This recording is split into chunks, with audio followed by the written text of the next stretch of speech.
Bismillahirrahmanirrahim. Assalamualaikum warahmatullahi wabarakatuh. Waalaikumsalam warahmatullahi wabarakatuh. Salam kedaulatan rakyat. Salam.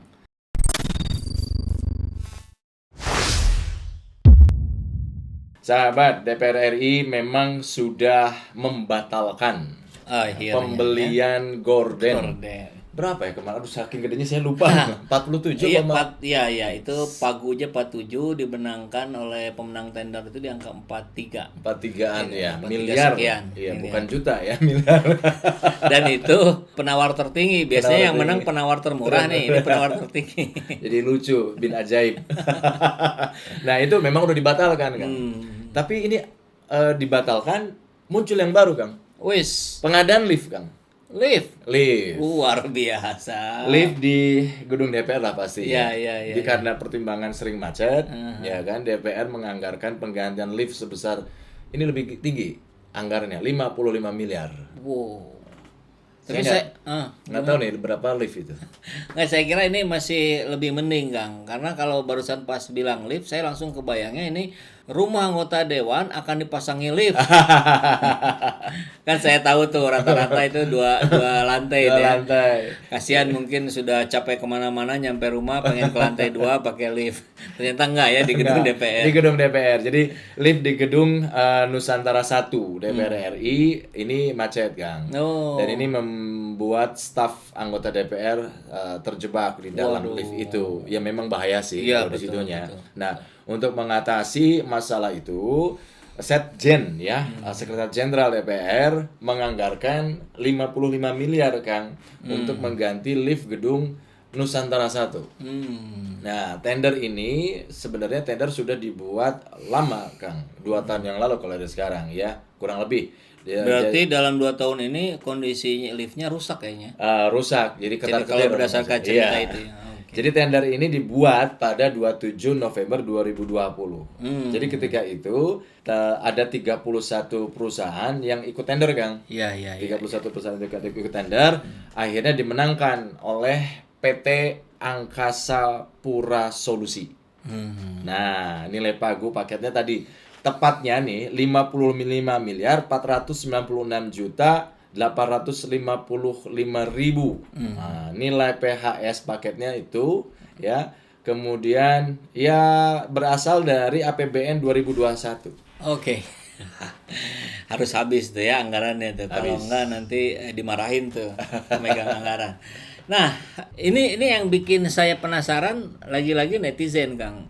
Saya kira dalam 2-3 hari ke depan ini kreativitas netizen akan muncul lagi. Ya. Kalau kemarin itu kan menyasar pada kantor pemenang tender gorden itu. Ya. Ternyata itu adalah perusahaan IT. Bentuknya ruko. Ya. Kosong, nggak ada kegiatan gitu. Pokoknya sangat tidak meyakinkan lah untuk dapat proyek senilai 43 miliar. Tapi oke lah, itu sudah dibatalkan yang katanya DPR mendengar aspirasi rakyat.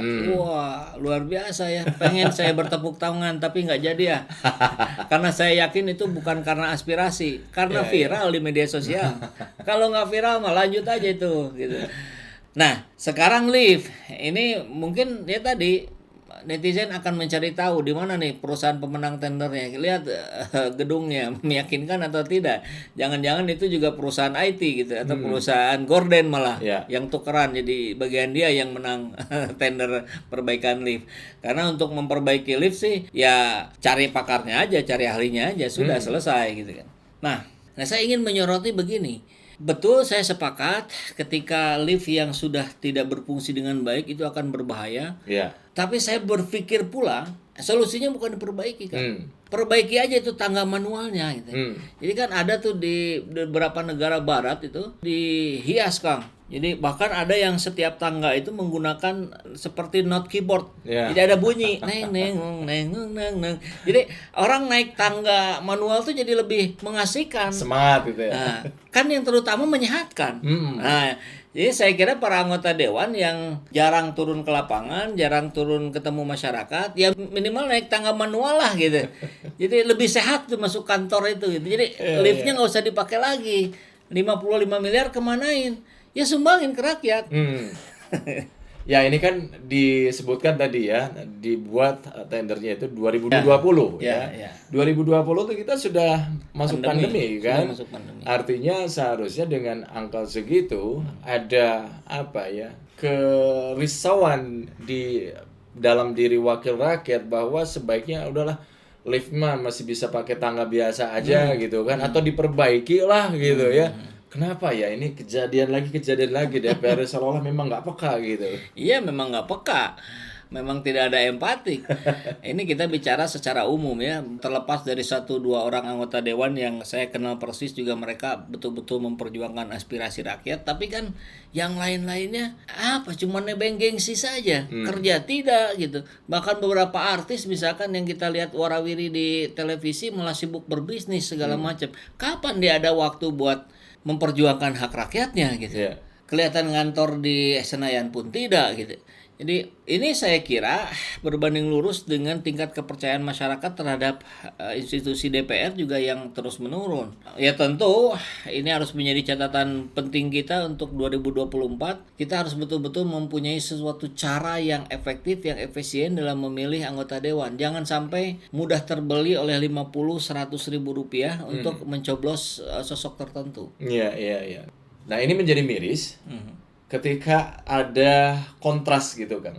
Kondisi rakyat seperti ini, DPR ya wakil rakyat seharusnya kan bisa melakukan skala prioritas kan dalam membuat anggaran-anggaran, kebutuhan-kebutuhan. Konteksnya misalkan soal lift ya kan, sebelumnya soal gorden. Ini soal lift. Pertanyaannya apakah benar itu senilai 55 miliar?